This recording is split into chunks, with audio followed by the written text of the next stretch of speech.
Hi everyone, it's Mitch, and it is Wednesday,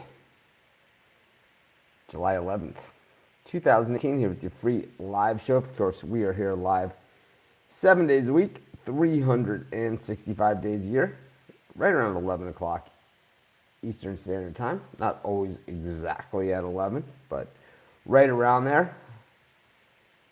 Try and be, at least. If we're not going to be on at that time, do the best I can to let you guys know that we're going to go at a special time. Of course, if you're signed up for notifications in our Facebook group, you'll get notified when I go live, so you don't even have to worry about it. It takes all the guesswork out of it. Of course, if you're watching us on YouTube, be sure to subscribe to our channel.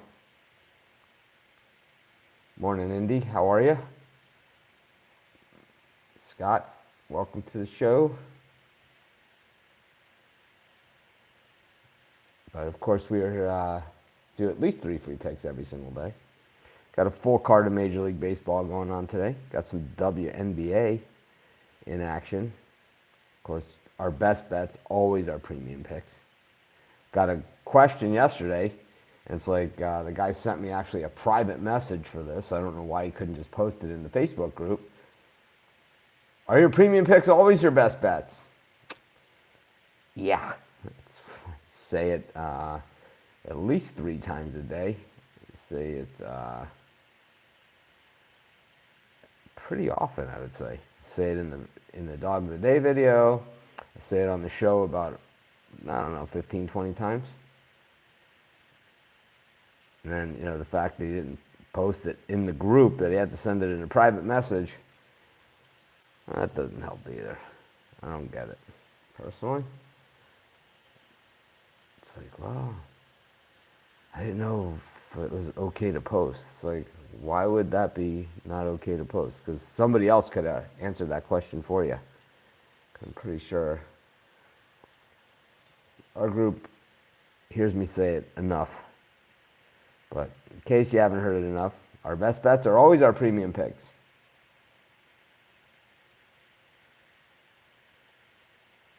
There's 3 free picks every single day.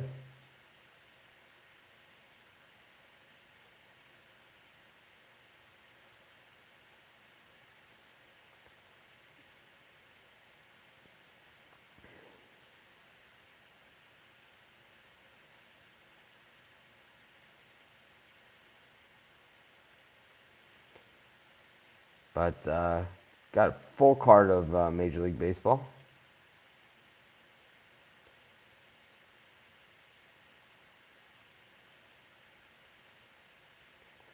As we head into the Major League Baseball All-Star break. Morning, Dave, Rick, Julian, Dante, Gavo, LX. I know it's Alex. Morning to all of you. More 305ers, like I originally am. I'm an 808er now, but I was a 305. And I'm still, of course, huge Canes fan. Everybody knows that.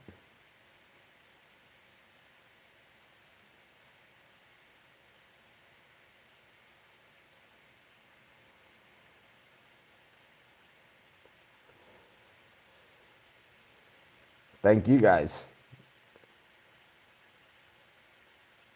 Nano and Jimmy both thanking me for what I do here, but really thank you guys, because if it wasn't for me, if it wasn't for you, I'd be talking to myself. So it's really more what you guys do, showing up, and especially in our Facebook group, being part of that community, which I think is building. I don't know. All you guys that are watching on Facebook, and the numbers are growing, but I think that we have a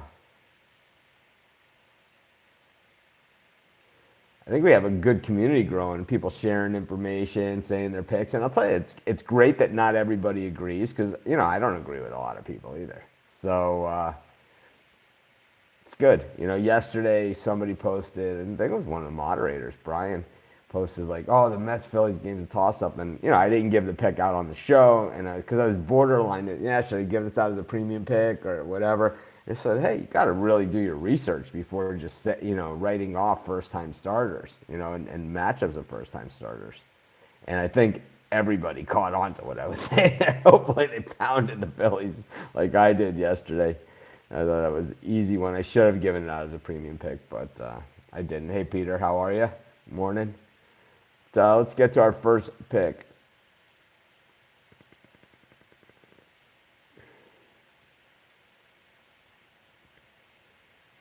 Yeah, if you're fading Sonny Gray, then why do you need to add the plus runs? I don't know. To me, it's like, it's not really fading. But anyways,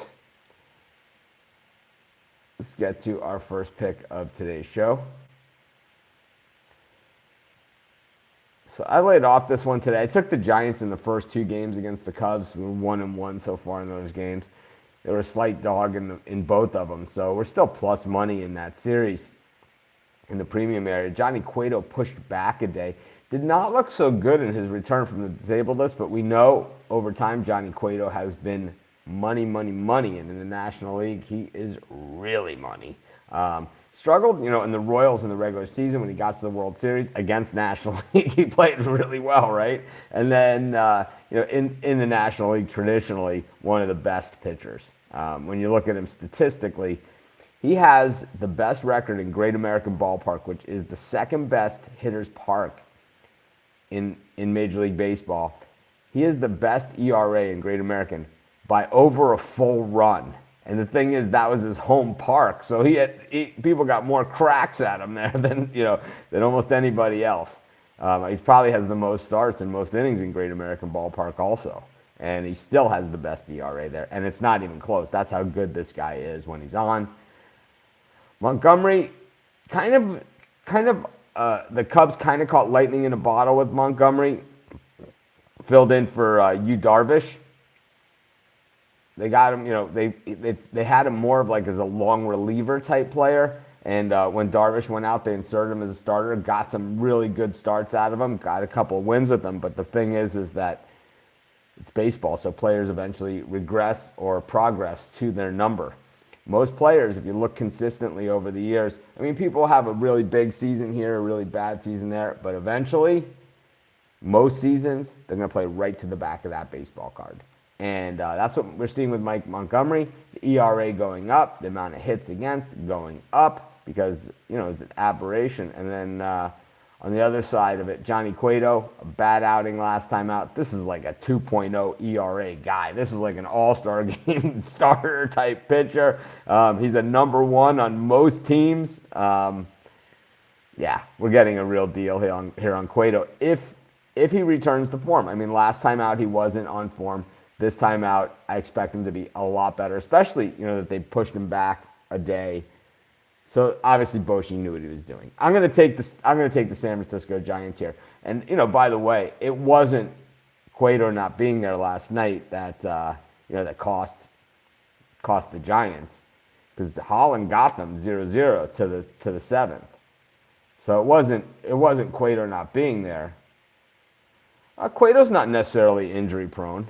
He pitches a ton of innings. Let's look at his numbers. Throughout the years. Look at how many innings he goes. So I wouldn't say he's injury prone. I say he just has a max innings that's probably close to what everybody else does. But, he just goes deeper into starts. Cueto probably goes more into the 8th or 9th inning than any other pitcher in baseball. So when you look at total innings pitched, I wouldn't call him injury prone. I just say he has a limit of innings just about the same as everybody else. He just uses them up in less games. I would say that, this year he was injured, but, outside of that, when we look at his total innings pitched, in 2014, 2014, he pitched 243 innings. In 2015, he pitched 212 innings. In 2016, he pitched 219 innings. In 2017, he was dinged up last year, 147. So I don't see 243, 212. Let's look at some of the other guys out there, who we don't consider injury prone. Let's look at Max Scherzer, right?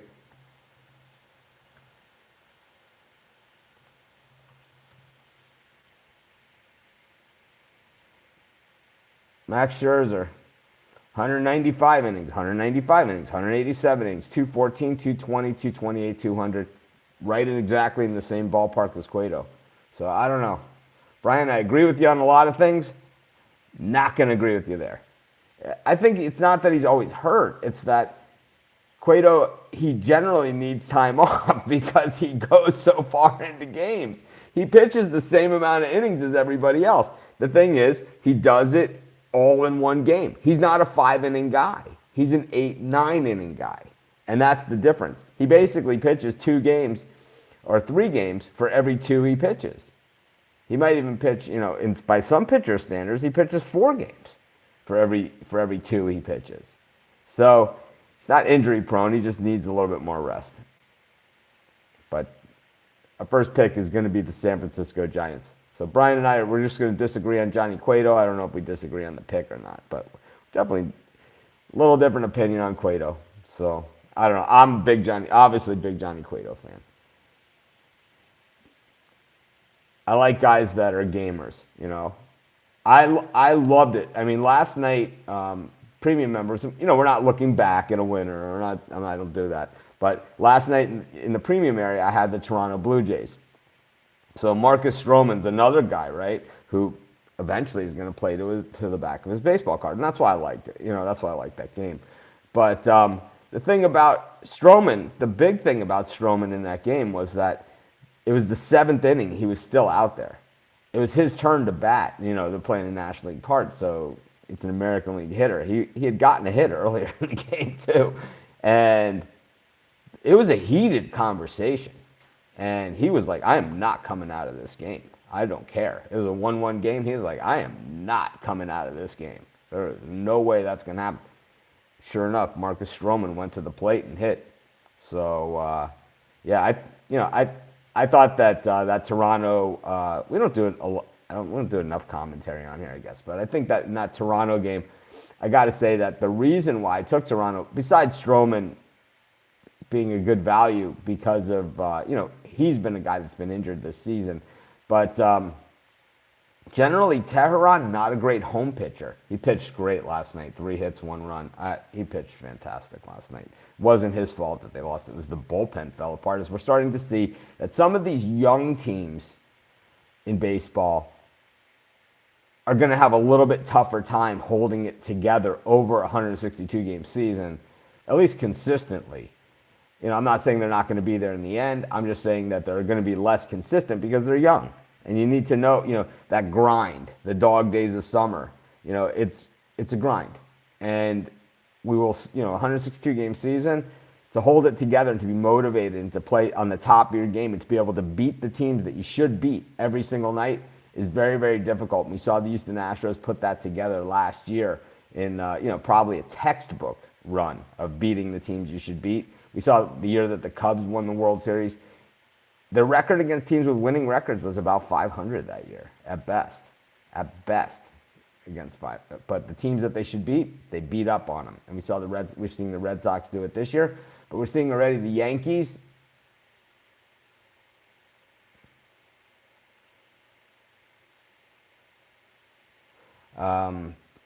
We're seeing the Yankees right now struggling, looking like a young team, and we're seeing the Braves starting to look like a young team as well. So I'm not saying the Yankees aren't going to be there in the end. They've given themselves a nice cushion, but we're starting to see that they are a young team and maybe a year away or 2 from being, a dynasty-type team, if that's even possible with all the competition out there right now, especially in the American League.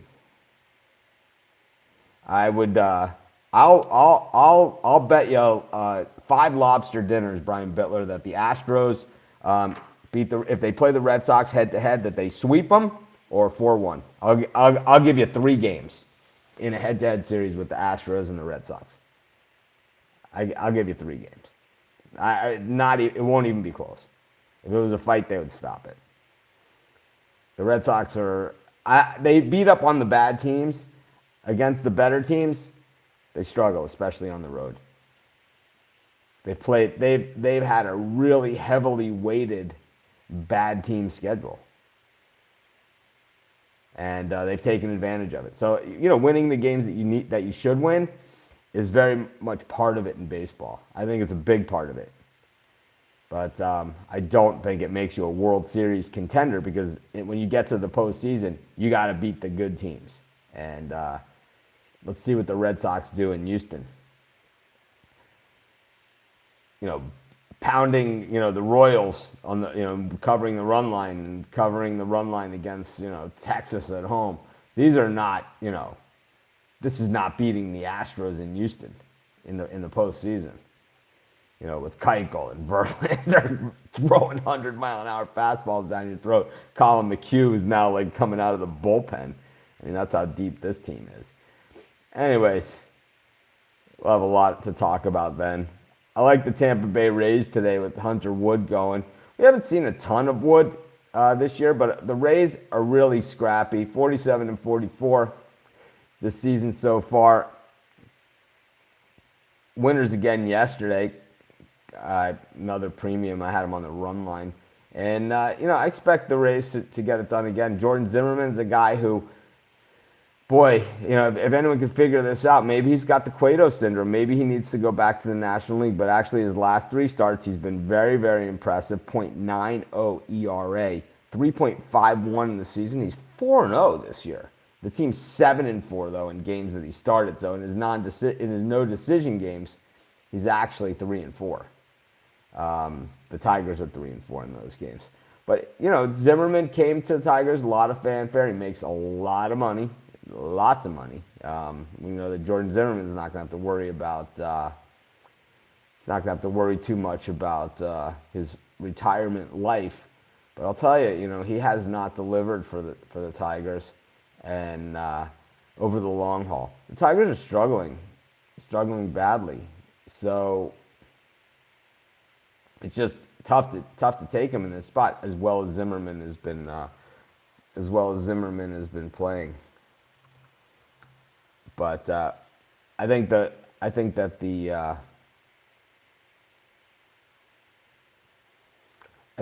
the Rays are just playing better baseball, and at home, I like them here.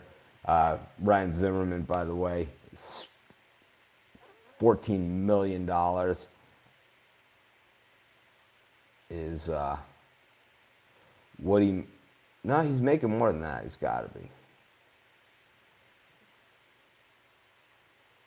He's got to be.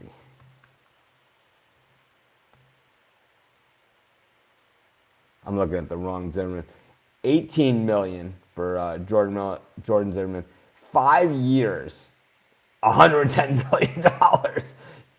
So this year, actually, his base is $24 million in 2018. 2017, $18 million. His base in 2014, $24 million. His base in 2019, $25 million. His base in 2020, $25 million. It's more than $1 million a win for this guy. It's $2 million a win for Jordan Zimmerman.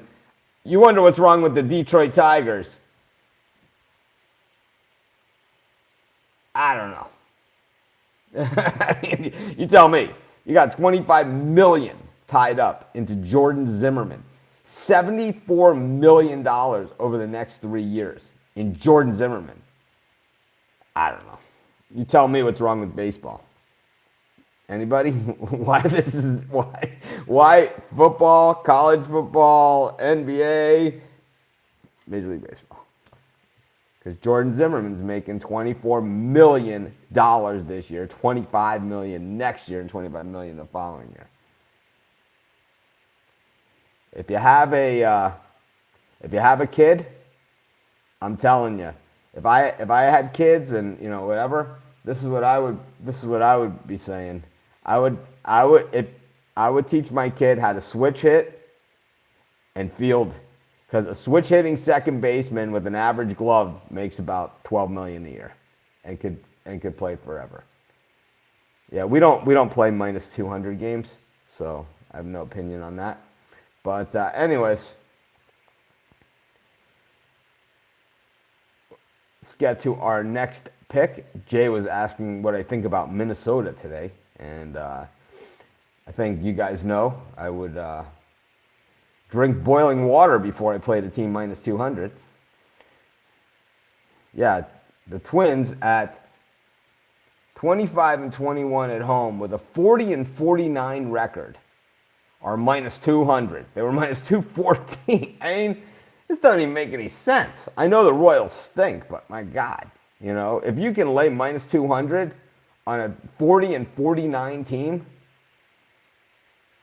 you're reaching, because as Brian Bittler pointed out here, Brian Bittler, red hot day yesterday. He's one of our cappers, sports chat experts, and picks and parlays. He's got some really nice packages out there for those who are looking for premium picks. But as Brian Bittler pointed out, it's a great card today. This is not a day where you need to reach. It's not like there's 6 games and there's a day game. It's like, this is not a card where you need to reach.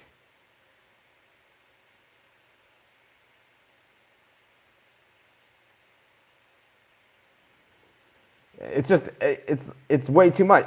This is not a card. Today's card is not a card where you need to really reach out there. And I've noticed one thing that's been great about the Facebook group is that I'm able to see kind of what you guys are playing. You guys are showing your tickets, which is awesome, and we're talking about different picks.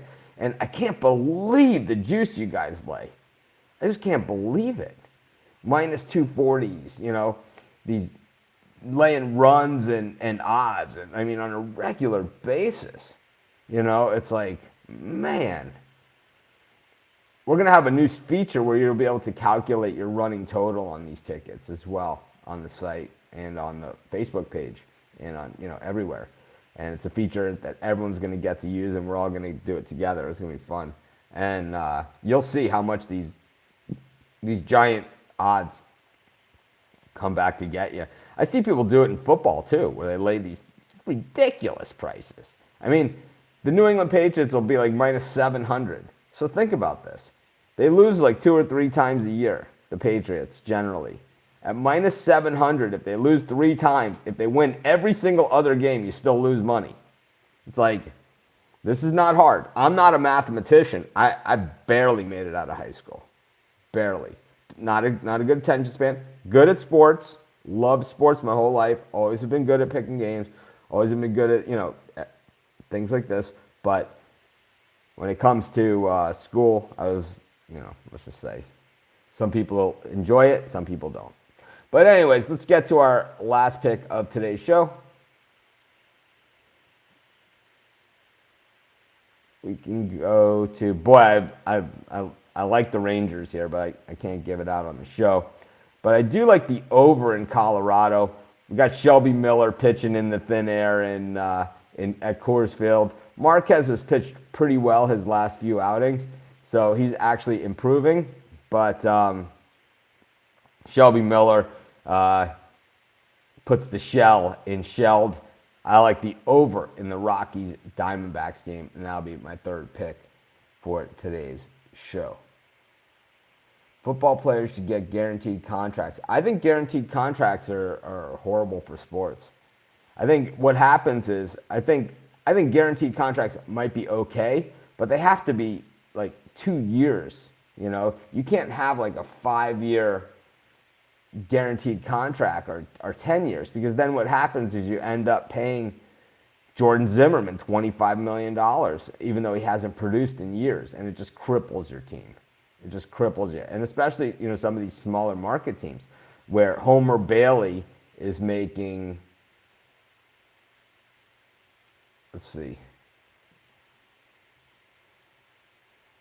Homer Bailey is making,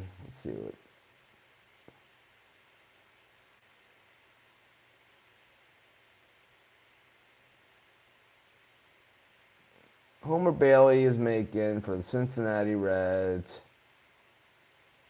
he makes $21 million this year, $23 million next year, and $25 million the following year, all guaranteed. So I just think that guaranteed contracts for a year or two might make sense. Like you could guarantee the contract 1 or 2 with some sort of option or whatever. And it's like if the guy, it should be, salary should be performance based. It's like if you produce, if you're here, then you should be there. And I believe that ticket prices for games should be done the same way. Is that the first half of the season or the first, third of the season, ticket prices are set by the league and by the team. And then after that, it's based on the performance of the team. If the team is over 500, then it's this level. If they're over 600, it's this level. If they're below 300, I mean, you tell me that the Baltimore Orioles at 40 games under 500 are worth a nickel to go see them? I mean, seriously. But anyways, I can go on about this stuff all day long. Do a quick recap of today's show. We took the Tampa Bay Rays over the Tigers. We don't believe in Jordan Zimmerman. We took Johnny Cueto, who we think will revert to form here, and down the Chicago Cubs with Mike Montgomery, who will also be reverting to form. I threw in a side bet, not a pick for the show, but just a side thing saying Bartolo Colon at plus 320 at Fenway Park against a Red Sox team that's been hitting the cover off the ball. I'm going to play that. Personally, I just can't. I see plus 320. I think we could even get those of you guys that love to play plus run lines. I mean, the Rangers are plus 1.5, plus 155 in that game. Tough to lay off it for me, but I like the over also in the Rockies-Diamondbacks game, and that's going to recap today's show. Of course, join in our discussion in our Facebook group, having a good time in there. But be sure to join in, talk about your picks. We can discuss other picks. We talk about all kinds of other stuff with our whole Sports Chat Place community. Of course, we'll be back tomorrow at 11 a.m. Eastern Standard Time, and of course, tomorrow's coupon day, 25% off at Sports Chat Experts. But of course, our best bets always are premium picks, always at Sports Chat Experts, picks and parlays, and sportschatplace.com, premium plus. This is Mitch. Thanks for joining me. I know you guys have a lot of choices when it comes to free picks and live shows and videos. Just glad we're part of that rotation. Have a great day.